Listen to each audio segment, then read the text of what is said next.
ओम नमस्तेभ्य। ओम नमस्तेभ्य। ओम नमस्तेभ्य।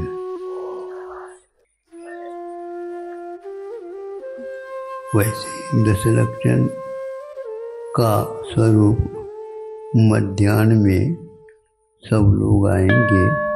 अभी कुछ लोग घर में व्यस्त होंगे।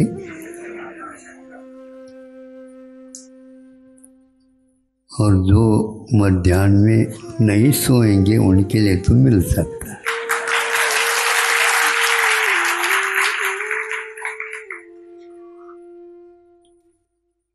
अभी तत्पर सूत्र का प्रथम अध्याय का विवेचन आप लोगों ने सुना।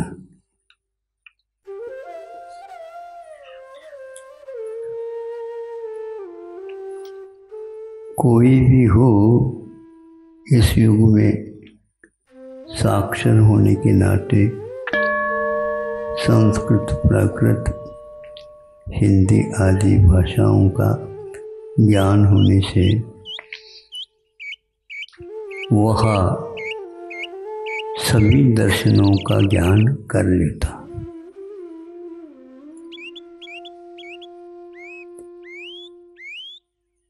तो जैन दर्शन में भी अनेक भाषाएं हैं। उन भाषाओं में जो विवेचन दर्शन का किया गया है वह अपने आप को तो महत्वपूर्ण मानते ही हैं हम लोग, लेकिन दार्शनिक जो व्यक्ति होता है वह सबको भी देख करके फिर तुलना करने का भी पुरुषार्थ करता है।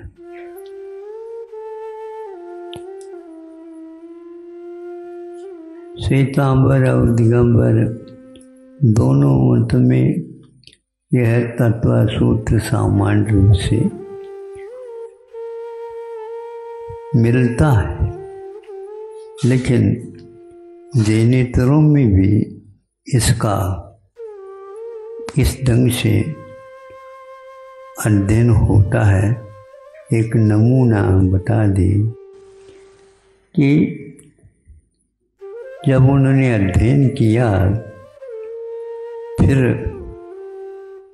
जैन समाज से निवेदन किया कि बहुत सारा अध्ययन करने के लिए यहाँ साहित्य विपुल मात्रा में उपलब्ध है, किंतु सब लोगों के लिए इसका स्वाद मिले ऐसा कोई संकलन हो जाए जो जैनत्व क्या है सामने आ जाए। महावीर भगवान की 25वां निर्वाण महोत्सव के बाद या उस समय सभी विद्वानों ने इसके बारे में सोच करके उस व्यक्ति के विचार को मूर्त रूप देने के लिए तैयार हो गए। अब वह व्यक्ति कौन है हम बाद में बताना चाहेंगे। अब वह जब किताब आ गई बन करके प्राकृत में है, जिसका शीर्षक समण सुत्तम रख। वह समण सुत्तम का अर्थ श्रमणों के द्वारा बताया हुआ सूत्र है। सूत्र ग्रंथ सूत्र में भी होते हैं तो गाथा सूत्र में भी हुआ करते। तो उसमें केवल गाथाओं का ही संकलन किया गया। जब उसको उनके सामने रखा गया तो उन्होंने आद्योपांत उसका अवलोकन करके अपने आद्याक्षर में कुछ भाव अभिव्यक्त किए। वो बहुत सुनने योग्य भी है और चिंतन करने योग्य भी है कि कितनी बुद्धि के द्वारा हम उसको छांट करके सही सही को लेने का प्रयास करते हैं। एक वह नमूना है। गीता को छोड़कर महावीर से बढ़कर मेरे ऊपर किसी का प्रभाव नहीं है। किसने लिखा ये? विनोबा जी, जो जीवन पर्यंत एक प्रकार से उदासीन अथवा यूं कह दो उनको भी बाबा ही कहते हैं, विनोबा बाबा।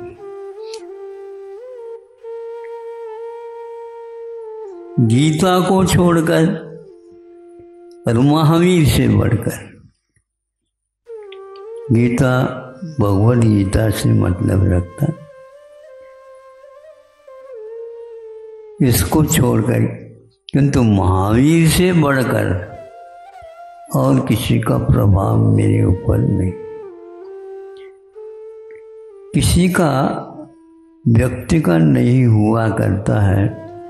साहित्य तो जैसे आदित्य के समान हुआ करता है। आदित्य सबका होता है, सूर्य जिसको बोलते हैं। अब ये बात अलग है, किसी के पास नेत्र ज्योति नहीं हूँ, उसने सूर्य को नहीं देखा, ऐसा भी नहीं कहा जा सकता। सूर्य का आतप प्रताप जिसको बोलते हैं, उसको तो पहचान सकता है। आप तो आँख वाले हैं, जिनके पास आँख नहीं भी है उसको भी ये प्रताप का अनुभव संवेदन होता है। उसी प्रकार जो अपने बुद्धि से समझ सकता है वह व्यक्ति। एक और बात उन्होंने मार्मिक कही कि संलेखना प्रकरण इसमें रखा गया है, ये बहुत ही महत्वपूर्ण है। जीवन खाने पीने उठने बैठने अनेक कार्यों में पूर्ण हो जाता है, किंतु अंतमतासु गता वाली बात बहुत ही मार्मिक होता है। तो संलेखना की जो विधि इसमें बताई गई है, यह बहुत ही भावपूर्ण है और इतना कह करके नहीं हुआ। अंतिम समय में उन्होंने पत्रिकाओं में निकले थे, नागपुर पत्रिका से, उसका शीर्षक क्या था मुझे भी याद नहीं, लेकिन उसमें उन्होंने ये कहा, किसी पत्रकार ने, कि विनोबा जी ने जैन साधुओं का अनुकरण किया है।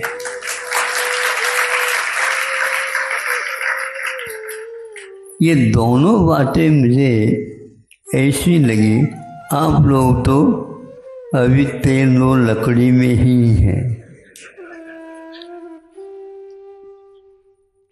कमाना खाना पीना उठना ऐश आराम, इसको आप मानते हैं वस्तुतः है। जब जीवन समापन की ओर चला जाए कि हे भगवान हमने क्या किया, खाली हाथ से आए और खाली हाथ ही जाना है क्या? भरे हाथ नहीं है तो कम से कम भगवान को हाथ तो जोड़ दो, लेकिन ये हाथ खुले न रखो। अब हमें कुछ नहीं चाहिए, ये भाव हर एक व्यक्ति के जीवन में घटित नहीं होते। और उन्होंने इस संलेखना का अनुसरण करते हुए महावीर भगवान के निर्वाण दिवस पर दिवाली के दिन उनका देह विसर्जित हुआ था। इतना ही पर्याप्त है। अब उन्होंने बीच में ये भी कहा था, इसका अनुवाद हो, हिंदी में भी अनुवाद हुआ था, छाया के रूप में भी अनुवाद हुआ था, सब कुछ हुआ था, लेकिन उनका कहना है कि यह पद्यात्मक हो। और उसी समय श्रवण शतकम हमने लिखा था, उसी छंद में हो जाए तो और अच्छा है। जिनेंद्र वर्णी ने इसको लेकर के मुझे कहा, इसका अनुवाद हो तो बहुत अच्छा होगा।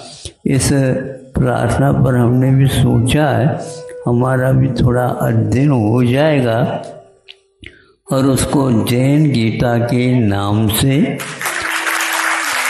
अनुदित किया गया है कि इससे फलितार्थ होता है कि अनविद्वान जो है विद्वान होता है और क्षीर नीर विवेक की बात होती है, वह हंस की भांति एक प्रकार से दूध का ही ग्रहण करता है और जल को छोड़ देता है।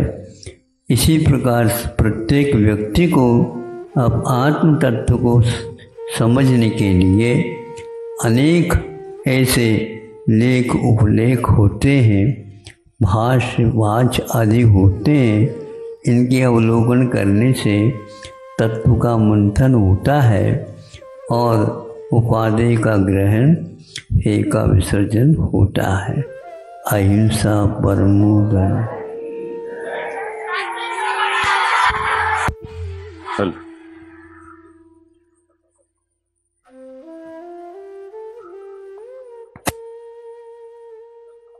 बोलिए संत शिरोमणि आचार्य गुरुवर विद्यासागर जी महामुनि राज की। आज उत्तम क्षमा के दिवस से